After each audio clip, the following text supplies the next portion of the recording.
Meus irmãos e minhas irmãs, mais uma vez estamos aqui através do canal EBD em Ação para mais um vídeo aula. Nós estamos estudando aí o quarto trimestre de 2023 com o título Até os confins da terra, pregando o evangelho a todos os povos até a volta de Cristo. E hoje nós estaremos comentando a lição de número 3, hoje que é dia 15 de outubro de 2023, é o dia do professor, dia do teacher, irmão Wesley. E comigo aqui está o irmão Wesley, Pai do Senhor. Pai do Senhor, pastor Gesiel, paz do Senhor e parabéns, inclusive, a todos os professores que estarão acompanhando a gente aí no canal EBD em Ação. Então, parabéns a todos os professores, né, que nesse dia especial aí, esse dia maravilhoso, estamos aí comemorando esse dia abençoado dos nossos professores. O nosso tema de hoje é missões transculturais no Antigo Testamento. O tema de hoje é missões transculturais no Antigo Testamento. Então vamos ver o que a Bíblia fala sobre missões no nosso Antigo Testamento. O texto áureo está em Isaías 49:6. E diz o texto: Disse mais, pouco é que sejas o meu servo, para restaurares as tribos de Jacó e tornares a trazer os guardados de Israel. Também te dei para a luz dos gentios, para seres a minha salvação até a extremidade da terra. E a verdade prática, o amor de Deus para com as nações deve ser o mesmo objetivo de todos os que militam pela salvação das almas perdidas. Então a lição de hoje vai falar de um tema missionário, falar sobre missões e vai trazer os exemplos de missões ou de missionários do Antigo Testamento. E ela mostra aqui, irmão Wesley, dois exemplos de missões, que é Elias, indo para a viúva, né, de Sarepta. E também Jonas indo para Nínive. Começa aqui na introdução falando sobre isso, e já no primeiro ponto a gente vê Israel, um povo escolhido para um propósito missionário, plano de Deus. Quando que começa este plano missionário no Antigo Testamento? A partir do momento que o homem erra o alvo. A partir do momento que o homem peca, claro que Deus não foi pego de surpresa, não, ele já tinha um projeto antes, já sabia que o homem pecaria, mesmo assim formou o homem, mas tinha um plano já de salvação. Pode observar que em Gênesis 3:15 já tem ali a promessa de salvação. E a partir disso já começa o processo de missões, de que as pessoas que pecaram e se distanciaram de Deus volte a conhecer o plano de Deus, o projeto de Deus, então através de um propósito missionário, né? Fica claro aqui no primeiro tópico e no primeiro ponto desse primeiro tópico que o plano de Deus sempre foi alcançar a humanidade como um todo. Muito embora ele pudesse fazer uso de uma nação específica, todavia o seu propósito estava com a humanidade. E isso é desde a queda, por assim dizer, visto que ali Deus fez uma promessa que seria tão abrangente a ponto de atingir a todos. Ele disse que da semente da mulher nasceria um que esmagaria, na verdade que feriria a cabeça e tu lhe feririas o calcanhar, mas ali aquilo que chamamos de proto-evangelho já identificava o propósito divino com a raça humana e, portanto, nesse contexto, desse modo, a gente pode ver que o plano de Deus é para alcançar a todos os homens. Alcançar a todos os homens no sentido de que essa obra é abrangente, né? Nós sabemos que o propósito de Deus é salvar a todos, mas nem todos serão salvos, mas todavia essa oferta de salvação está em todas as nações, em todos os povos, porque o propósito de Deus é alcançar a todos. E o Pai sempre chamou, o objetivo sempre foi mostrar Jesus como Salvador. Então esse é o projeto, o plano de Deus de mostrar Jesus. Agora, para isso, para ele mostrar Jesus tinha que se encarnar, o plano dele, o projeto que deveria se tornar carne, né? O verbo encarnado. Mas antes de se tornar carne, deveria ter um ventre, deveria ter uma família. Essa família deveria ter uma nação. Essa nação deveria ser escolhida. Aí começa o projeto de Deus em escolher alguém. Chamou Abraão, de Abraão fez uma grande nação, dessa grande nação dali veio o Salvador. Agora, essa chamada de Abraão, que ele fez com Abraão deveria ser uma família de exemplo, que seguisse seu modelo, projeto de fé, que soubesse, né, assim, qual os propósitos divinos, por mais que ele não soubesse nas suas especificidades, mas ele saberia, ele creu na promessa de um Salvador futuro. E a sua família foi levada pela fé. Aí a gente vê aqui, já entrando aqui no segundo ponto da lição, do primeiro tópico, que é a falha de Israel. Qual que foi a falha de Israel? Deus escolheu Abraão, de Abraão veio Jacó, 12 filhos, 12 tribos e uma nação. E essa nação era para ser modelo. Qual é o modelo da nação? Seguir as leis que Deus havia dado para eles através de Moisés. Um modelo de ética, de moral, de espiritualidade, renunciando ao pecado que as demais nações já haviam outros deuses. A regra que estava dita lá nas leis de Israel era não terás outros deuses, porque as demais nações eram politeístas. Lembrar da santificação, a relação com Deus e a relação com o próximo, amar o próximo, não defraudar, não mentir, não levantar falso testemunho, não derramar sangue inocente, porque isso as demais nações faziam. Então Israel deveria seguir essa proposta que estava na lei, para ela poder ser uma nação modelo e ser missionária no meio das demais nações, despertar o desejo de que outras nações fossem abençoadas e também sérias, tanto quanto era Israel. Mas o ponto aqui diz que Israel falhou. Qual foi a falha de Israel? Em Juízes a gente vê Israel se rebelando contra Deus e adorando outros deuses, indo para o cativeiro, chorando, se arrependendo, voltando. Então o livro dos Juízes é os altos e os baixos de Israel. Tem hora que eles estão lá na espiritualidade, lá em cima, servindo, adorando. Daqui a pouco pecam, se revoltam contra Deus, vão para o cativeiro, choram. Então é ida e vinda de cativeiro aí durante 400 anos.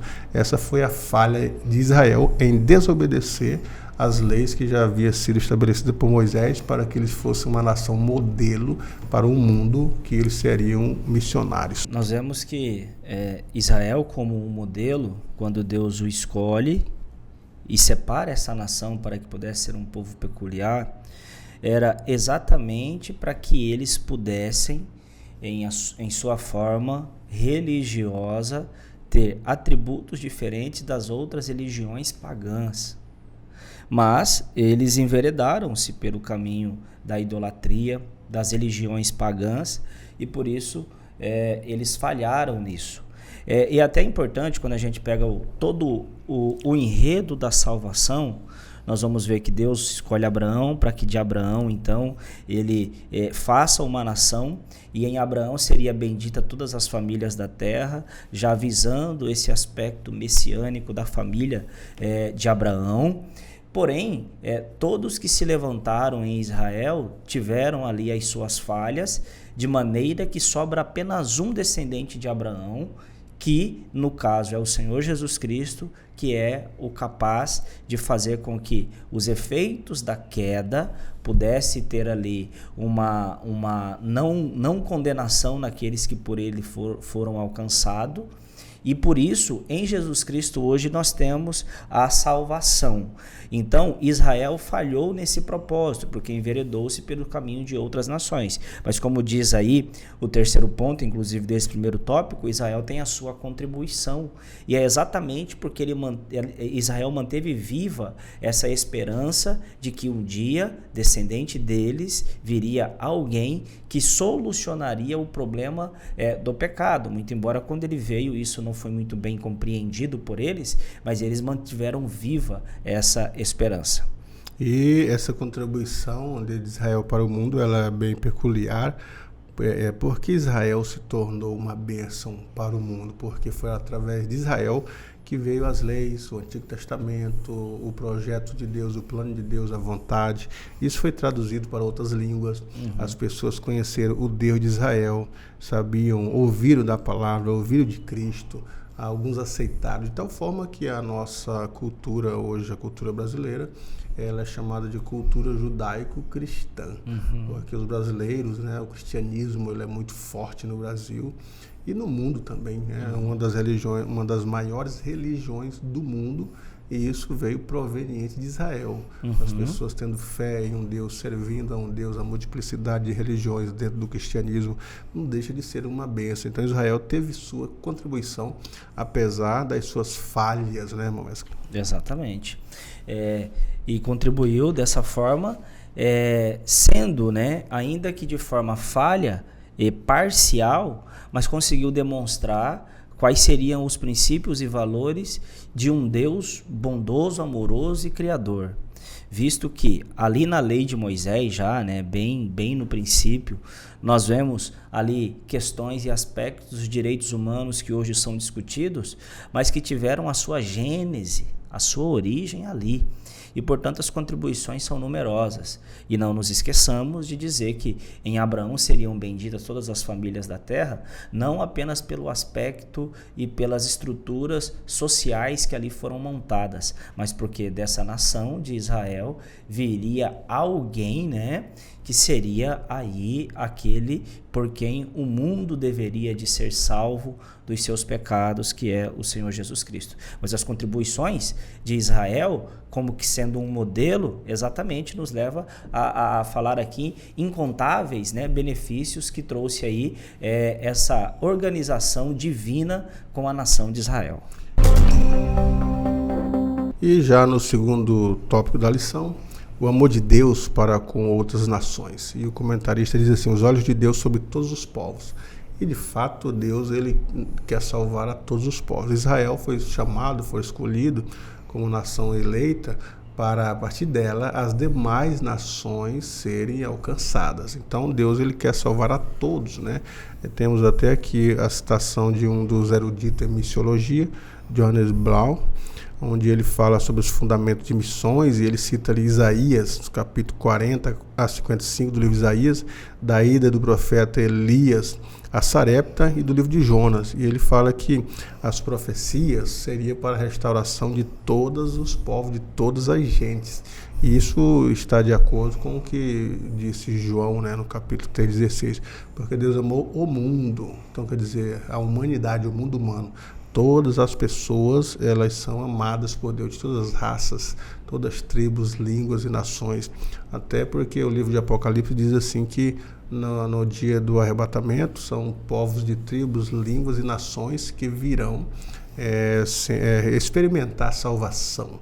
E também a profecia fala do futuro, né, do milênio, que é a bênção para todas as nações, o desejo de Deus de salvar todas as nações, todos os povos.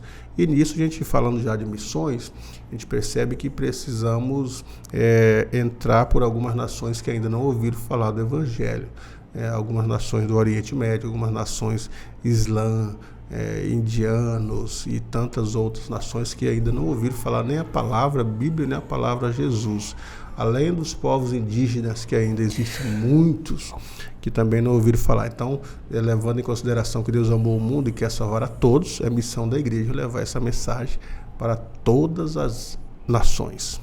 Nesse aspecto, nós podemos ver já lá desde o Antigo Testamento, o que nos demonstra que não é uma exclusividade, nem uma prerrogativa só do Novo Testamento, o alcance de outras nações pelo amor e pela graça de Deus. Ali mesmo, no Antigo Testamento, a gente já pode ver fagulhas de um Deus que é missionário e que tem a intenção de fazer com que a sua verdade seja levada não só de geração em geração, mas também a todas as nações. E isso fica muito claro quando nós vemos esses episódios, sem dizer também da própria nação de Israel. Porque Israel foi escolhido por Deus para ser essa nação peculiar, mas nessa peculiaridade era para que pudesse alcançar outros povos. É por isso que nós temos o proselitismo dentro de Israel, que muito embora não era uma nação que estava mais voltado à obra missionária, mas mesmo assim eles aceitavam aqueles que queriam servir o Deus de Israel, e portanto nós temos ali vários episódios, né, de pessoas que foram salvas em outros contextos e em outras nações. A gente pode citar o exemplo de Raabe, a gente pode citar outros exemplos, inclusive de quando o povo de Israel sai do Egito, alguns egípcios os acompanharam, né? Tá certo que no meio do caminho houve aquele problema, mas percebemos que o propósito de Deus era tratar e trabalhar através de Israel, a fim de que esse Israel pudesse ser o modelo, a fim de alcançar também outras nações. E o segundo ponto aqui do segundo tópico, a viúva de Sarepta e o profeta Elias, é uma passagem bastante conhecida. Quando a Sarepta é uma cidade antiga da Fenícia, os fenícios serviam a outros deuses, não conheciam o Deus de Jeová, o Deus de Israel, e tinha um outro modo de vida, uma outra cultura, uma outra religiosidade. Então a seca que veio para castigar Israel por se desviar dos caminhos do Senhor através dos pecados de Acabe, fez com que Elias fosse parar nessa cidade distante da Fenícia. E ali Elias fez o milagre da multiplicação do azeite da viúva e da farinha da panela, que ela tinha um punhado de azeite e um punhado de farinha. E ela faria um bolo para si, depois para o filho e morreria. Mas, através do profeta Elias, a farinha da panela, enquanto houve seca, nunca acabou, e nem o azeite da botija, enquanto houve seca, nunca faltou. Todos os dias tinha a porção que ela tirava, estava ali. Agora, ela só veio a conhecer mesmo, como ela diz, de fato, quando o milagre maior aconteceu, quando o profeta Elias ressuscitou o menino, restaurou, trouxe ele de volta à vida. A gente vê a expressão dela agora, dizendo: nisto conheço agora que tu és homem de Deus, e que a palavra do Senhor na tua boca é a verdade. Enquanto estava só nos milagres da providência, parece-me que ela não conhecia o Senhor. Mas depois que veio a morte e a ressurreição, e agora ela fala nisso, agora conheço que és homem de Deus. Então ela passou a conhecer a Deus, a palavra de Deus e os milagres que Deus havia feito. E essa notícia também se expandiu para toda a Fenícia, porque esse é o objetivo de Deus, se fazer conhecido através dos sinais, prodígios e maravilhas, mas também como o único Deus e o Salvador. Então aqui é um ponto que nós devemos destacar: o profeta está ali como missionário, indo além da sua cultura, fazendo missões transculturais, por isso o tema da lição, missões transculturais, porque ele vai além da cultura israelita para uma cultura fenícia, que tinha um costume de adorar outros deuses, era Baal, né? Baal, os Baalins, era a pluralidade de deuses que existiu ali naquela região, e eles não conheciam o Deus verdadeiro, o Deus Jeová, mas através dos milagres, através da vida de Elias, da pregação de Elias, falando desse Deus e mostrando o seu poder, foi que tanto a viúva como aquela nação conheceu o poder de Deus, mostrando que de fato Deus ele quer ser conhecido de todas as nações, de todas as gentes, de todas as tribos, indo além da sua própria cultura, além do seu próprio território. E a gente percebe que a viúva de Sarepta, ela foi atingida tanto com aquele aparente mal que estava acontecendo, que era seca sobre a terra, e isso foi mais designado ali mesmo, né, para que pudesse trazer a Israel uma lição. E sendo assim, havia inúmeras viúvas que estavam passando pelo mesmo problema dessa viúva de Sarepta, e Elias vai exatamente para lá, mostrando uma vez mais para nós esse aspecto mais abrangente de Deus para alcançar as pessoas. E aquilo tudo era providencial, tanto para Elias quanto para aquela viúva de Sarepta. O pastor Gesiel, por exemplo, disse que aquilo foi divulgado em toda a Fenícia, em toda a região que aquela mulher morava, os feitos que Deus havia feito através do profeta Elias, culminando ali, evidentemente, com a morte e a ressurreição do seu próprio filho. Então, a gente entende que Deus, ele promoveu todo aquele cenário a fim de que pudesse ganhar alguém, e esse alguém pudesse ainda propagar para os seus, para os da sua região, quão grande era o Deus de Israel. E ainda o terceiro ponto aqui do segundo tópico, a missão de Jonas em Nínive. Jonas foi escolhido para pregar em Nínive. Alguns historiadores, irmão Wesley, dizem que quando Nínive invadiu o reino do norte, as 10 tribos, o seu pai, Amitai, era profeta. E ele foi levado cativo, isso é história.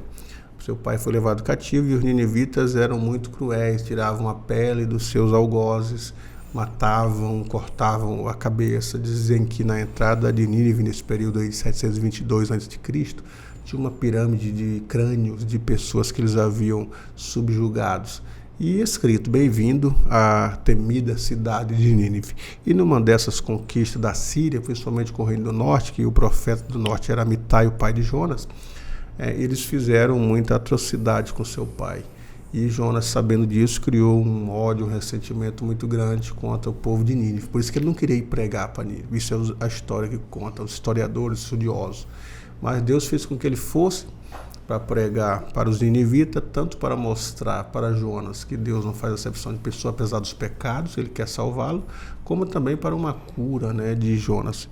Aonde que eles acham base para falar sobre isso? Quando o Jonas chega dizendo, vai ser destruída, 40 dias Nínive será destruída, e assentou-se para esperar a destruição. Quando passou-se o tempo determinado que Nínive não foi destruída, ele se zangou e disse, eu sei que tu és Deus misericordioso, grandioso, que se arrepende do mal. E diz, por isso que eu não queria vir pregar. Demonstrando que ele queria de fato a destruição dos ninivitas, Mas ali ficou provado que Deus é um Deus misericordioso, que usa de misericórdia, que perdoa os pecados e quer se fazer conhecido por toda a humanidade, independente da nação, da cultura, do tipo de religiosidade, ou por mais que a nação seja uma nação muito perigosa, muito destrutiva, isso não importa. O importante é que eles, alcançando a Deus como Salvador, eles serão salvos. Foi o que aconteceu com os ninivitas. Eles acreditaram na mensagem de Jonas, choraram, jejuaram, se arrependeram, pediram por misericórdia. E Deus então suspendeu o castigo que havia dito dar, e não deu. E salvou os ninivitas e ainda deu uma lição para Jonas, dizendo assim, você tem dó e piedade de uma planta que você não plantou, viu crescer num dia e morrer no outro, e eu não terei misericórdia de uma nação inteira que não sabe discernir entre a sua mão direita e da esquerda, quer dizer, dos humanos, que é muito mais importante do que planta, do que objeto. Então, ficou demonstrado ali para Jonas uma cura, talvez seja verdade isso, e também, mas ficou mais demonstrado ainda o amor de Deus pela humanidade, a vontade dele salvá-lo, o projeto de alcançar todas as nações. Ficou expresso ali o Jonas como um missionário, falando de Deus para aquela nação ninivita. E a gente percebe o quão grande é a graça de Deus, considerando o que o senhor muito bem disse, que alguns estudiosos inclusive fazem essa alusão, dizendo que possivelmente o pai de Jonas havia sido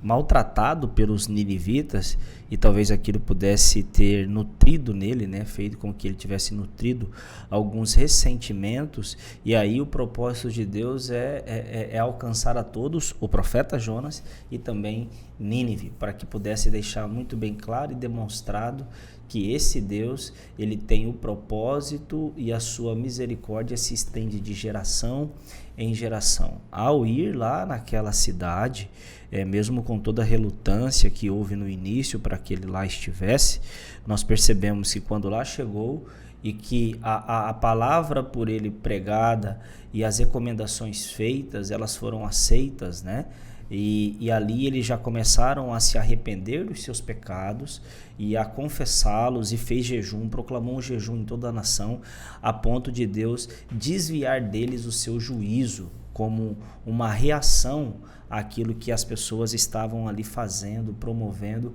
e dispostas a, de fato, serem perdoadas dos seus pecados. E Deus os alcançou.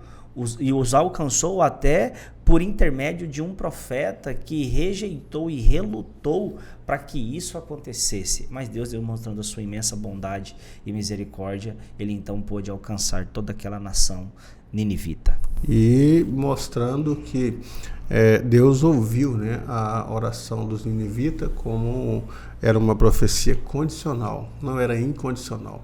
haveria uma condição: se eles não se arrependessem, se não se voltassem a Deus, se não buscassem a misericórdia, seriam destruídos. Mas acontece que eles se arrependeram, se voltaram para Deus, buscaram a Jeová. Então Deus suspendeu o mal que havia dito faria. Isso está numa profecia dos profetas maiores, dizendo assim: se eu falar para uma tal nação e que vou fazer tal castigo, mas se a nação não se arrepender, eu farei o castigo. Se tal nação se arrepender, suspenderei o castigo. Foi o que aconteceu com Nínive, era uma profecia condicional.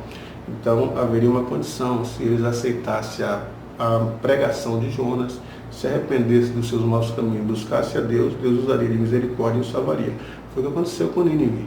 E Jonas não sabia, mas depois ele passou a entender o projeto de Deus, que apesar de os nossos inimigos terem causado grandes males, ou quantas nações tiverem feito o mal que tenha feito, Deus sempre ama e sempre busca em salvar a todas as nações indistintamente.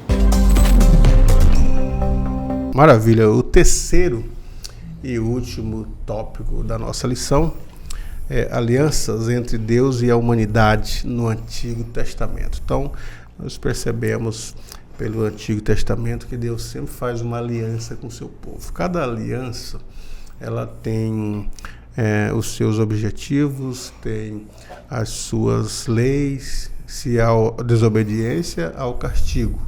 Se há obediência, há a bênção sobre isso. Então, por exemplo, a aliança adâmica, a aliança abraâmica, a aliança davídica, a mosaica, e diversos tipos de aliança que não é objetivo de falar sobre elas, mas apenas trazer uma visão panorâmica dessas alianças de Deus para com o povo de Israel.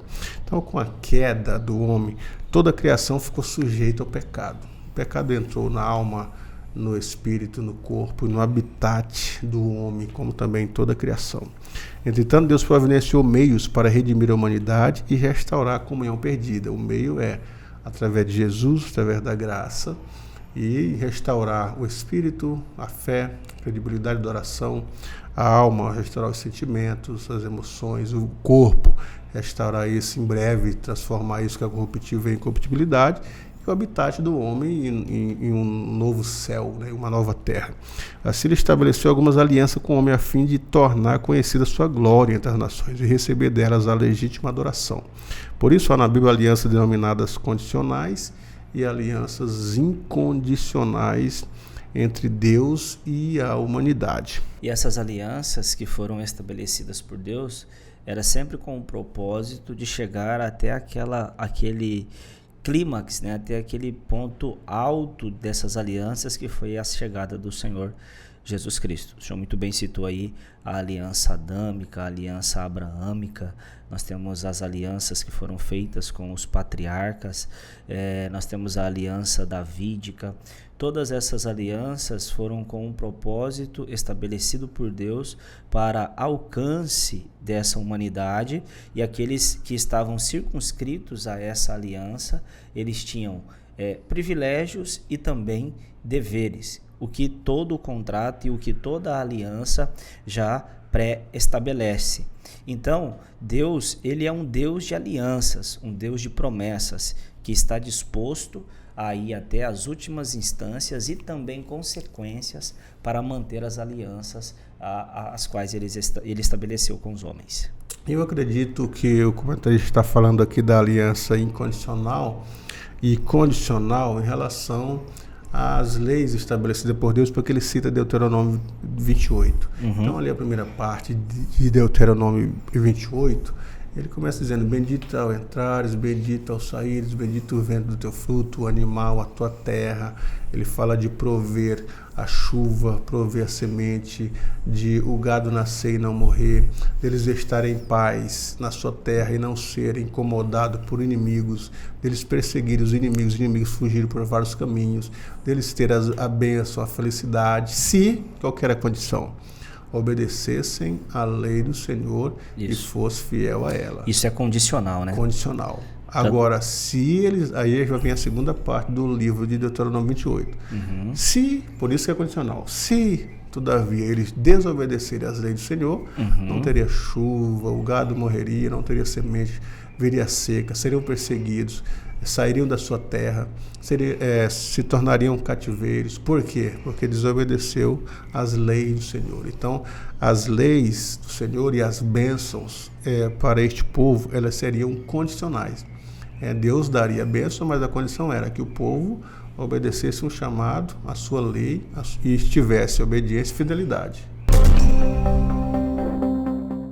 E essa é uma ideia que é trabalhada não só no Antigo Testamento, mas em toda a Escritura, acerca da fidelidade de Deus com as suas alianças, quer aquelas condicionais e também as incondicionais. As condicionais foi muito bem apontada aqui pelo pastor Gesiel, dizendo que aquelas bênçãos que viriam sobre o povo, elas estavam condicionadas à obediência. Se vocês obedecerem, essas e essas coisas acontecerão. As incondicionais são aquelas alianças que foram estabelecidas por Deus e ele não arredaria o pé dessa aliança que foi estabelecida. O exemplo disso nós temos inclusive no próprio Abraão, quando parte ali as metades do animal e que só Deus passa por ali, ele estaria garantindo aquela aliança. E isso é interessante, porque quando a gente vai lá para o Novo Testamento, quando Paulo escreve dizendo que se nós formos infiéis, ele permanece fiel. E aí alguém diz, né, fiel a mim, mesmo que eu não seja fiel a Deus, ele será fiel a mim. É um equívoco, porque na verdade Deus ele permanece fiel à aliança que ele estabeleceu. E quando a aliança é condicional, as bênçãos, né, que advêm dessa aliança depende da obediência. Então, quando a Bíblia fala se nós formos infiéis, se nós somos infiéis com a aliança. Ele permanece fiel com a aliança. Deus é fiel àquilo que ele estabeleceu. Ou seja, se na aliança que Deus estabeleceu está dito que se nós obedecermos nós teremos isso, isso e aquilo, ele vai fazer isso se cumprir. Agora, se nós formos infiéis à aliança, e aí sobrevirá sobre nós os pesos dessa aliança, ele vai ser fiel também para cumprir, porque a aliança foi estabelecida por ele. E até tem um jargão no meio evangélico que diz assim, quem tem promessa de Deus não morre. Não morre enquanto estiver fiel. Se sair debaixo da providência divina, por isso que lá, aquele que habita no esconderijo do Altíssimo, mas é aquele. Quem não habita, quem sai desse esconderijo. A gente vê isso que Sansão morreu. Ele tinha alianças, tinha promessas, mas deixou de ser fiel, morreu. A gente vê Davi, aliás, a gente vê Saul, que pela dinastia israelita seria depois de Saul o filho Jonathan e a sua sucessão que permaneceria no reino. Mas Deus extinguiu a sucessão de Saul, por quê? Porque ele foi infiel e morreu e passou do trono dele. Deus disse para ele, darei o teu trono a um outro que será melhor do que tu. Por quê? Porque ele desobedeceu, ele errou, as promessas eram condicionais e ele não correspondeu a isso. Então, quem tem promessa de Deus não morre enquanto estiver fiel e esperando essa promessa. Mas se sair debaixo da bênção e se tornar infiel, além das promessas não cumprirem em sua vida, o indivíduo vai morrer, tá? Exatamente. E aí, nesse aspecto, nós temos os textos, né, que dizem: o Senhor Jesus veio para os que era seu, mas os seus os rejeitaram. Exato. E aí, Paulo dizendo, né, nós somos os jambuzeiros que fomos enxertados nessa oliveira e, portanto, ele permanece fiel a essa aliança que ele estabeleceu. Tanto a que ele estabeleceu com Israel, porque a Bíblia diz que se ele não poupou os ramos naturais, né? E isso é porque ele é fiel à aliança que ele estabeleceu e ele não poupou os ramos naturais, então ele também não poupará o restante. Maravilha, e assim nós estamos chegando ao final da nossa lição, falando aqui da conclusão que o plano de Deus é revelar a sua glória, o plano de Deus é revelar os seus propósitos através do Antigo Testamento, através dos profetas, através de Israel. E na próxima lição veremos que as missões transculturais no Novo Testamento também é uma realidade. E o certo é que Deus quer. que todas as nações sejam alcançadas com a bênção da salvação, que sejam alcançadas com as promessas, com aquilo que ele tem de melhor para todas as nações, porque ele ama todas as nações. Então, se ele condicionou os profetas Israel no Antigo Testamento, no Novo Testamento ele condiciona mais alguém, que nós vamos estudar na lição de número 4. E aqui nós encerramos, irmão Wesley, a nossa lição, desejando ao professor, à professora uma boa aula e também te parabenizando por esse dia do professor. É o dia maravilhoso, o dia de ser professor, falar das promessas de Deus, ensinar os caminhos do Senhor, isso é maravilhoso, além de ser honroso. Lógico que os que ensinam receberão um juízo maior, né? Haverá um requerimento, uma cobrança maior porque eles estão ensinando. Mas se ensinamos a verdade, falarmos a verdade, nada podemos contra a verdade se não for pela verdade, e receberemos o galardão do Senhor. Portanto, Deus em Cristo abençoe você, as suas considerações, irmão Wesley. Deus em Cristo continue abençoando todos os professores, que é um privilégio, diga-se de passagem, ser um professor da Escola Bíblica Dominical, que é a maior escola do mundo. Muitos se orgulham aí, né, de ser professor de Harvard, de ser professor das faculdades mais conceituadas em todos os países.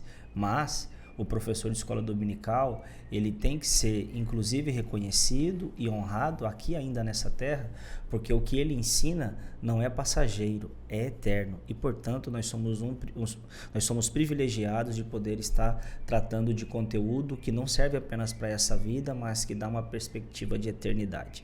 E que Deus em Cristo continue abençoando todos os professores. Esperamos que esse subsídio contribua aí para que você tenha uma excelente aula no domingo próximo. Deus te abençoe. Deus te abençoe, boa aula e até a próxima lição.